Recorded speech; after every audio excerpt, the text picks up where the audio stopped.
Good morning. We will proceed as a subcommittee of the subcommittee on Assembly Budget Sub 2 on Education Finance. Today's kind of a catch-all hearing with Department of Education issues, starting with the first two issues related to special ed. And just so that the public knows, we'll have public comment after each issue, except for the first two, we'll combine them, issue 1, issue 2, and have public comment after issue 2. And we're going to, we have a packed agenda today, so we're going to try to ask people to be succinct and public comment to be brief, so we can get through all 9 items before noon. That's the goal.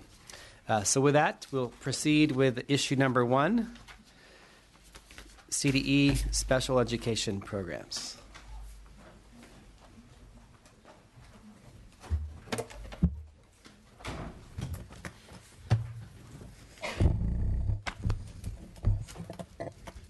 Okay, we're going to stop here and call the roll real quick. McCarty? Here. Chavez? Here. Kim? Here. O'Donnell? Ting. Thank you. Good morning. Okay, Morning. issue 1. Good Morning, Mr. Chair, members. Rachel Ehlers with the LAO. I think the sergeant will pass out a handout. I've been asked to give a very brief, high-level background on the special education program in the state in order to give you some context for the report you're going to hear next from the statewide task force on special education. So most of special education is governed primarily by federal law, although there are state laws as well. The federal law is known as the Individuals with Disabilities in Education Act, IDEA. And what the law's general tenet is that schools should try and meet all students' needs within the general education program first. That there should be interventions, strategies. All students' needs should really be met within that mainstream program, if at all possible. But if teachers are finding that students are not able to make progress and they suspect that it may be related to a disability, then schools are required to assess students to see if they do have a disability that is interfering with their education. So here on page 1, you can see the 13 federal categories of disability. If a student is found to have one of these disabilities that is interfering with their education, then federal law requires schools to provide services to help mitigate these disabilities in order such that students can access their education, and that needs to be provided at no cost to the parents. It's referred to in federal law as a free and appropriate public education.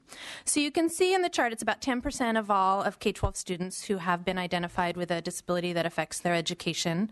The most common category is a specific learning disability. This would include disorders, difficulties in thinking, reading, dyslexia would be a common example, listening, mathematical calculations. Some of these are quite severe, but most are very mild or moderate. Similarly with the second most common category of speech or language impairment. The other thing I would note for you is districts are required to serve students from age 3 to high school graduation or age 22, so it's a little bit more broad than the normal K-12 ages. And also that our third most common category here, autism, still a pretty small proportion of our students, only about 1%, but really has increased over the past 10 years. Districts are reporting seeing much greater proportions of students presenting with this disability and needing to start new programs, in some cases quite involved programs. So turning to page 2 of the handout, federal law requires that if a student has been identified as having a disability that needs special services, that there be a team that comes together to provide and develop an individualized plan for that student. This is referred to as an Individualized Education Program, or IEP. It's an acronym you'll hear quite commonly. This team usually made up of the principal, teachers, parents. They articulate what exactly the student needs, and that document becomes a binding legal document. Whatever services are written in that document, the district is required to provide. The most common services that are provided to students with disabilities are extra academic supports in a classroom setting. This could be anything from having a special tutor, an aide, to something like increasing the font size for students who are visually impaired so that they can see more easily. There are also various therapies that are provided, speech and language therapies, physical and psychological therapies, again, with the goal of helping the student access their education. It's not a medical focus, it's really an education focus, although the line can get blurry sometimes. In federal law, really encourages and requires that students be educated alongside their mainstream peers as often as possible. This is referred to as the least restrictive environment. Research shows that students do better when they're integrated in a mainstream environment. It's not always possible, but this is the goal. However, you'll see here on the final bullet on page 2 that this is not the most frequent occurrence in California. Only half of students with disabilities spend the bulk of their time, that is 80% or more, in the mainstream classroom. And this lags a little bit compared to other students nationwide. The national average is 60%. Compared to half here in California. So you can see that a lot of times these services are provided outside of the mainstream classroom, sometimes in a separate classroom, sometimes in a separate facility. So this is an area the state has identified to make some improvements to increase the proportion of time students with disabilities are educated alongside their mainstream peers.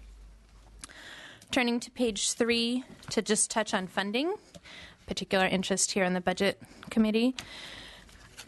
Because students are distributed so broadly across the state has organized several consortia, which are referred to as Special Education Local Plan Areas, or SELPAs, one of the more creative educational acronyms that we all deal with, SELPA. So we have roughly 130 SELPAs across the state that are groups of districts or county offices in most cases. And that's the method by which we use to allocate funding, and they organize services together so that they can have some economies of scale to help serve students. We do provide special dedicated funds for special education made up of 3 sources: federal funds, state categorical funds, and local funds also contribute to these services. I think the best way to think about these additional funding and services is really very similar to the LCFF, where we provide a base level of LCFF funding for all students, including English learners, including students with disabilities. And that's the funding that pays for their teachers, their textbooks, their classrooms, their principals. That's the base level of support. And then under LCFF, we provide supplemental funds for the additional services that English learners or low-income or foster youth may need. These special ed funds are supplemental funding for that additional supplemental service that a student with disabilities might need above and beyond the base program. It's referred to as excess costs in special ed land, but it's that same thing, that these additional funds are not intended to meet all of the educational needs of a student, just those excess costs. State funding is around $4 billion each year, made up of general fund and local property tax. Federal funds are roughly $1 billion, and then locals contribute somewhere in the area of $4 to $5 billion of their local funding for these excess costs as well. As special ed costs have increased over the past several years, state and federal funds have been pretty flat, and so local budgets have been contributing most of the additional costs as costs have increased. Turning to page 4, generally the performance of students with disabilities lags behind that of students who have not been identified with disabilities. This is true for graduation rates. This is true for performance on standardized tests. Our performance here in California also lags behind other states. So I think in this area, one might say, well, you might expect that students with disabilities performance would be below those because they have these additional challenges. But I think, as we saw on the first page, the majority of students with disabilities have very mild disabilities, speech and language difficulties, some processing issues that are intended to be remediated through these additional services. And so I think generally one would expect outcomes to be better than they are. And so I think that creates a lot of hope in the state that we can improve outcomes for students with disabilities, which is one of the roles of the task force that you'll hear about next. The state has been identified by the federal government as needing improvement and perhaps needing some additional intervention because of our performance here in the state. And then we are in the process of revising some of our assessments for students with disabilities, but I think you'll hear about that at a later item on your agenda today. And then finally, on page 5, one small piece of our overall service for these students are 3 special schools that the state runs. This is provided just as context because the next item on your agenda, you'll hear a couple of budget decisions before you about these state special schools. So just to provide some context, the state runs a school for the deaf in Fremont and a school for the deaf in Riverside and a school for the blind in Fremont. As you can see in the chart, they serve a relatively small proportion of students who are blind or deaf in the state, about 5%. Several of them are residential. They do serve students from across the state if the IEP team decides that going to these special schools is the appropriate placement for these students. The budget's about $100 million annually. Roughly $85,000 per student is the cost for these schools that the state runs. So again, this is just context for item number 2 on your agenda. Thank you. Thank you. Good morning. My name is Gina Plate, and I chair the Advisory Commission for Special Education, and I'm also a member of the statewide Special Education Task Force. I want to point out that this is really an exciting time in California for education. We have our new, more challenging standards. We have our more equitable local control funding formula, and I want to point out that now it's time for reform to special education as well. So as you just heard from Rachel, we face some dismal outcomes right now for students with disabilities in California. While special ed was originally intended to add supports and sort of level the playing field for kids, we have multiple data points that show that our system is currently not meeting the needs of our students. So a year ago, a group of experts were brought together by the state board president, Dr. Michael Kirst, and Linda Darling-Hammond from the Commission on Teacher Credentialing. We were led by Dr. Carl Cohn, Dr. Vicki Barber, and Maureen Burness. And the charge of the group was to look at what are the barriers and what are the challenges facing special education and make some recommendations to address those various issues. So all of you received a link to the final report, and I must say that we are thrilled with the language of the report and the recommendations in the report. And there's a few pieces that I want to point out to you. So in California, special education is bolted on top of general education. It's added to our funding, our credentials, and the way services work is it's added to, or like I said, bolted on to general education. Our data tells us that this is not the most effective way to educate kids. We know that a seamless integration of general ed and special ed supports and services results in the most efficient and quality way of serving all kids. Now, we definitely have some examples across the state where this integration is working, but unfortunately, they're the exception to the rule, not necessarily the norm. So a key theme that emerged from the task force work is that we really do need one system. We really do need general education and special education to become one. And we need our educational leadership from the state all the way down to the classroom to see all kids as general education kids first, and then figuring out what supports are necessary in order to meet the unique needs of some of that population. Special ed was really never intended to be a separate program. It's not a categorical program. And as you heard Rachel say, it is a supplement. You know, some kids receive additional funding if they're identified as ELL or foster youth or even high school, depending on their unique needs. Special education is also a supplemental funding stream and designed to meet the unique needs of that population. So there's a few things that you can do to help move forward the recommendations of the task force. So first, our teacher credentialing system needs to adhere to these same principles of one system. If we educate and train teachers separately, we can't really expect them to learn and model collaboration. So we ask that you support legislation that ensures teachers are prepared to teach all students.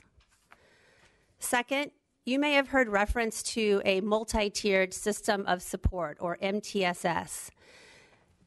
It means that we need to ensure teachers and administrators collectively see all students as general ed students first, that they have models to offer them guidance, they have resources and training to respond to the unique needs of their population, and the funding to implement those programs.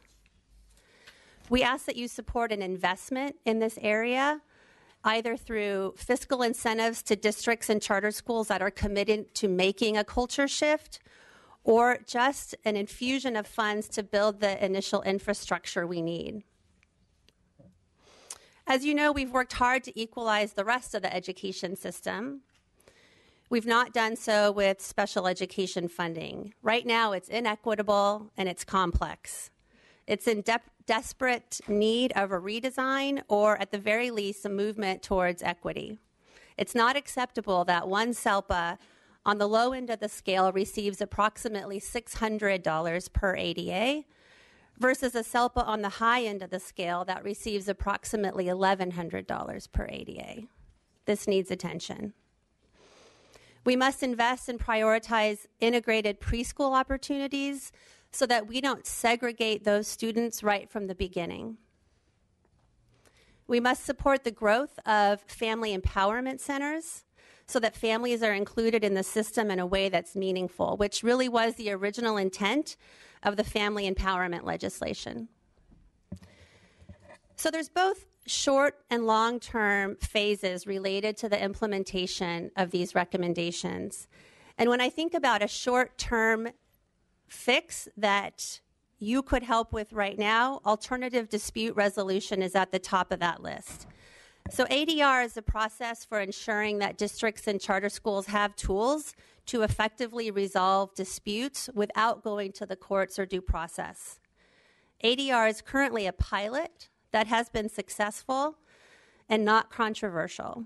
This would be an easy fix that would have a huge return on investment. So the task force, in summary, envisions general ed and special ed working together seamlessly as one system. And like I said, it's integrated rather than being bolted on. I'm here today as the chair of your advisory commission on special education, charged with advising you on issues related to this population and asking that you prioritize this issue, as it's time to send a message from the policymakers that all students are entitled to a high-quality education and make the move to one system. I hope that you'll call on the Commission to answer questions and provide further information on these issues as it comes up. And lastly, I hope you'll consider all of your future decisions regarding the education of students with disabilities with a commitment to one single system. Thank you. Thank you. Questions or comments from committee members? Mr. Chavez? Well, I'm really glad I got here early this morning to hear this presentation. Good. Gina, Ms. Platt, I'm sorry. Plate, yes, thank you. I'm interested on your family empowerment, credential system, and your alternative dispute resolution. One of the things when I observed when I was involved in education, can you speak to the value that mainstreaming children actually has with the other children that don't have a disability? What's the value to the children that do not have disabilities having a disabled child in their classroom? That's a great question. So if I think about the original intent of the federal law, the original intent was really that all students should be educated together, that there are benefits for all students being in that classroom with the teachers that have the expertise and training, the core competencies, but we need to make sure that the teachers are prepared to serve all the students. So, you mentioned alternative dispute resolution and you mentioned the family empowerment centers. And I have to say that this slow process of these segregated systems where we did have kids together, but now we're segregated. Both the general ed population and the special ed population are not benefiting. And if we were able to sort of infuse the system with some funds to support the multi-tiered systems of support, or like you said, inclusion, alongside alternative dispute resolution, we would be sort of slowly marching towards getting those kids back together in that general ed setting and the benefits to both of those populations. Right, I was looking at a website when you were talking. It said the benefits of inclusion for students without disabilities, meaningful friendships, increased appreciation, acceptance of individual differences, increased understandings, acceptance of diversity, respect for all people, prepares all students for adult life in an inclusionary society, opportunities to master activities by practicing teaching others, greater academic outcomes for all students, and all students' needs are better met, and greater resources for everyone. Fantastic. So I just thought I'd make this, since we're a public hearing, that this is really a value, not just to the children who had disabled, but also to all the children. When I coached my wrestling team at El Camino High School, I had a child in there who was disabled. And actually having the child show up and being part of the team, be interacting, physically working out, made the team a better team and made young men be better people. So that's a very important issue. So a lot of times when people see these programs, they think, oh, we're having a special program for somebody who's disabled. How sad that is. That's not really it. What it is really is it's a better environment for not only the classroom but for training people for society. So I hope you'd come to see me because I'd like to do a couple of your bills. So Fantastic. let me know. We will schedule that. Thank you so much. One question for you before we get to the next piece. So to summarize your presentation on the task force, you kind of said that we need to modernize and take a look at the state special ed system and focusing on the recos from your task force. And you alluded to legislation. So are some of those pieces going forward this year, or is it an effort to try to focus on getting the Department of Finance and Department of Education to put some of these through the budget process? What's kind of the follow-up from your 2013 plan and report? So to answer your questions, there are a number of initiatives that have started taking place. So we know the Commission on Teacher Credentialing is looking at how do we educate teachers and prepare them to serve all kids. So you will be seeing legislation as well as budget items related to that issue. And we know that Department of Finance is also looking at how we talk about and think about multi-tiered systems of support or learning supports. And we hope that you'll sort of think about and refer back to the task force report when those issues do come before you this session. Thank you. Seeing no other questions, we'll proceed now to issue number 2, the state special schools, which we touched on a bit in issue number 1.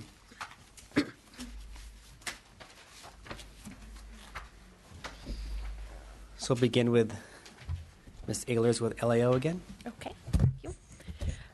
So there are 2 issues before the committee today related to these state special schools. The first is a governor's proposal to provide $3 million in non-Proposition 98 general fund to address deferred maintenance needs at the various state special schools.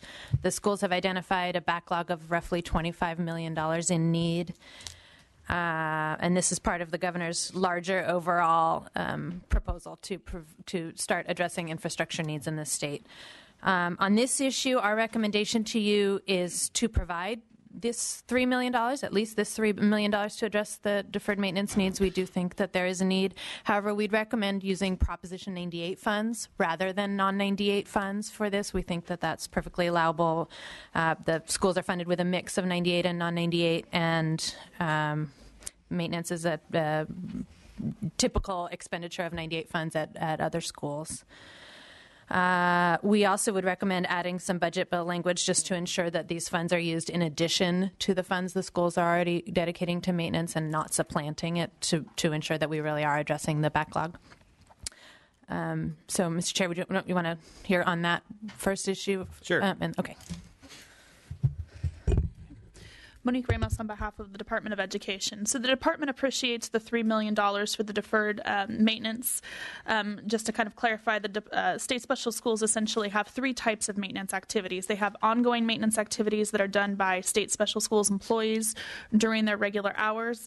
And then there's also deferred maintenance and critical repairs, which are done on kind of the critical repairs are done on a needs basis, basically things that pop up that need to be resolved, and deferred maintenance are often repairs that were not able to be done due to budget cuts.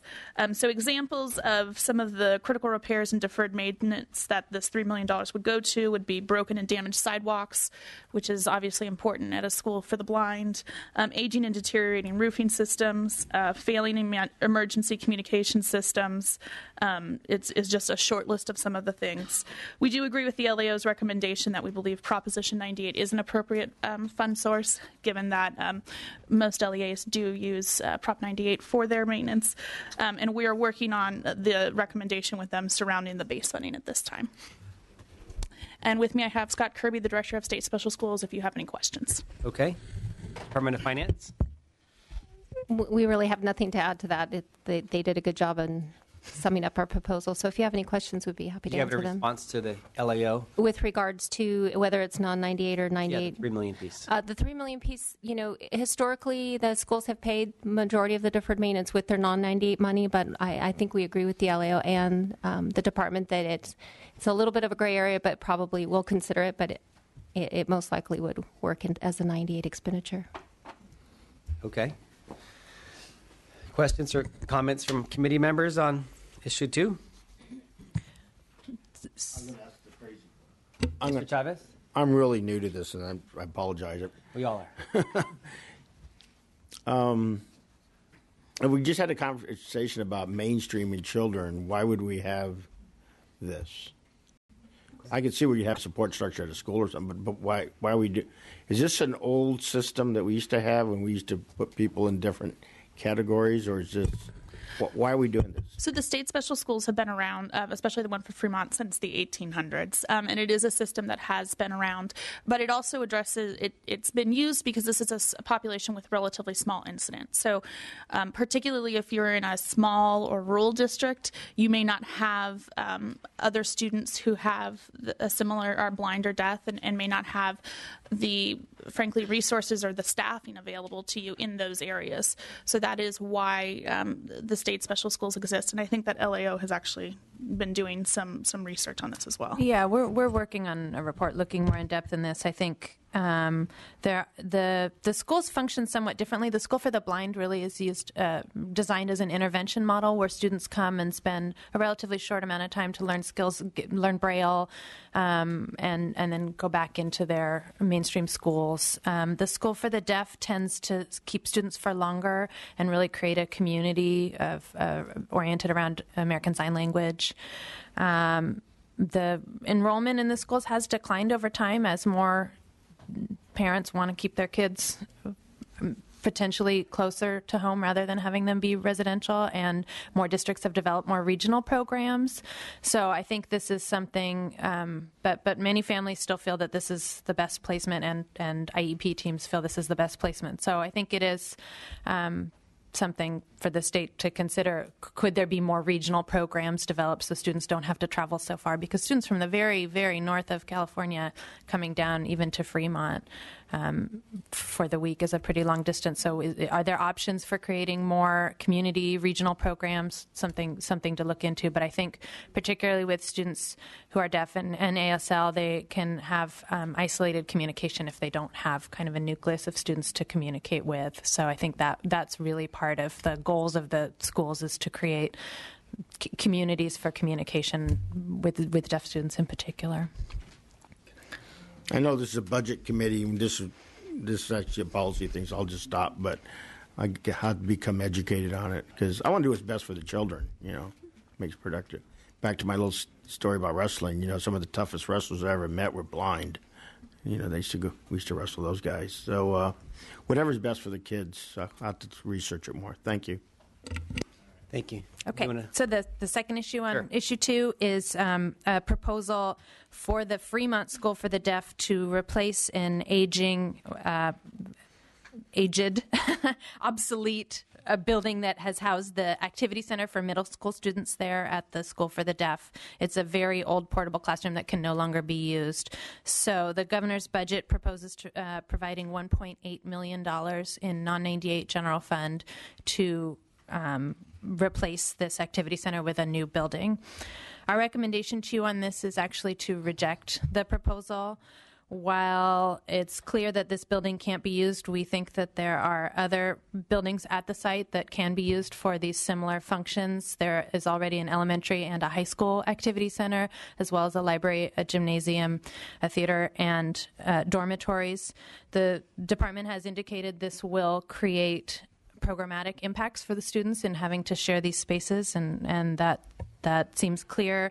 However, we believe there are higher priorities for the state, both in terms of infrastructure. There are other proposed projects that represent real health and safety needs across the state, as well as other programmatic needs for non-98. So given the state's budget situation, particularly with the general fund, we don't believe this is the highest priority for these funds at this time. Okay. Department of Education and Department of Finance respond to this issue. Monique Ramos on behalf of the Department of Education. So this module is being closed specifically because it's no longer Field Act compliant, and state law passed in 2006 by Senate Bill 1324 essentially required facilities that are no longer Field Act compliant to basically be closed down as of September of this year. In addition to being not Field Act compliant, the facility is in poor repair. It's no longer really safe for the students to be there. So the state special schools looked at two options. One was permanently replacing the structure, because permanent structures last much longer than modules, which is the budget change proposal you see before you. We would note that while temporarily the schools could survive without the middle school activity center, it would create a long-term impact to the schools. While we do have many of those facilities, as pointed out, they are used for other activities, and they are also used by elementary and high school students who are on that site. So we do not view this as a long-term solution. Department of Finance. Carlos Ochoa, Department of Finance. The other alternatives to the proposal was replacing the current existing modular building with another modular building. The cost difference between a permanent structure and another modular building is only a couple $100,000, so about $1.6 million. The other alternative would be to demolish the building. This, as the school pointed out, would cause intermingling of the elementary school students with the middle school students, or the high school students with the middle school students. And that doesn't always create a good environment for the students. Okay. Thank you. Questions or comments from committee members? Seeing none, we're going to open public comment now for kind of combined issue 1 and 2. If anybody would like to comment, please line up in the middle. Please keep your comments to 1 minute or less. Good morning, Mr. Chairman and members. I'm Steve Ward, representing the California School Funding Coalition and Clovis Unified. We support the recommendations contained in the statewide task force report. We agree that California needs a system of financing that provides the resources necessary to meet the needs of all students with disabilities. However, the existing system is not providing the financial resources needed to cover the current cost of special ed services. As this chart shows that you have before you, the average expenditure per special ed student for 35 single district SELPAs is increasing at a rate of 4% every year. But our special ed revenues are only increasing by the COLA, which is currently less than 2% a year. Consequently, districts are contributing dollars from other sources to cover the increasing cost of providing these needed services. The second chart shows one of the major drivers of increasing cost, the nearly exponential growth in the number of students in California with autism. As you can see, the percentage of special ed students with autism has increased from 2% to 12% of the special ed population. In terms of cost, using Clovis as an example, 240 or 55% of our autistic students are in high-cost programs. The cost to provide these students with the appropriate services ranges from $20,000 to $30,000 for each child every year, or nearly $6 million every year for us and growing. Compare this to a typical RSP student with a mild disability, annual cost of about $7,000. The current state funding model does not differentiate between these students, and they are funded the same. The LCFF took the necessary steps to reform the funding for students in California. Now we must offer the same level of innovation to students with disabilities. We urge the legislature to engage in the process of developing a new funding model which will ensure all students with disabilities have equitable access to special education programs and equitable funding regardless of where they live in California. Thank you for your consideration, and we stand ready to assist you in this process. Thank you. Good morning. My name is Teresa Hawk, and I am the SELPA Director and Special Ed Director for Stockton Unified School District, and I'm also here as the State Chair of the Coalition for Adequate Funding for Special Education. Thank you for dedicating some of this morning's hearing to discuss some of the critical issues impacting special education programs in California. It is encouraging to see the recommendations of the task force highlighted today. The Special Education Coalition has adopted budget priorities based on the recommendations from the task force. First is to provide ongoing increased funding for special education programs. The second is increased funding for preschool programs that specifically target students with disabilities. Investing in these most vulnerable children early will lessen the need to provide more intensive and costly services. And just as one quick example, I am part of a district of 38,000 students, 4,000 students with disabilities. We currently operate at one site alone, 11 classrooms dedicated to preschoolers with autism. And that is an intensive program that provides levels of support, and we receive really no funding for that. And it takes over 70 staff members to address the needs of those children. Thank you. Good morning. Michelle McKay Underwood on behalf of the Coalition for Adequate Funding for Special Education. As our name implies, our top priority that matches up with the task force report is increased and adequate funding for special education. As my chair just went through, we have provided to the committee a longer list, but in interest of keeping today short, we'll provide this to you with more of our priorities from the task force. And thank you very much for your attention to this matter this morning. Thank you. Good morning, Alice Kessler. I'm here representing the SELPA administrators of California. These are the 130 plus administrators for the special education local plan areas, and would like to support the recommendations that were put forth by Ms. Plate today in her testimony. First and foremost, really needing one inclusive system for all children is the key priority, but would also like to state our support for increasing funding for alternative dispute resolution.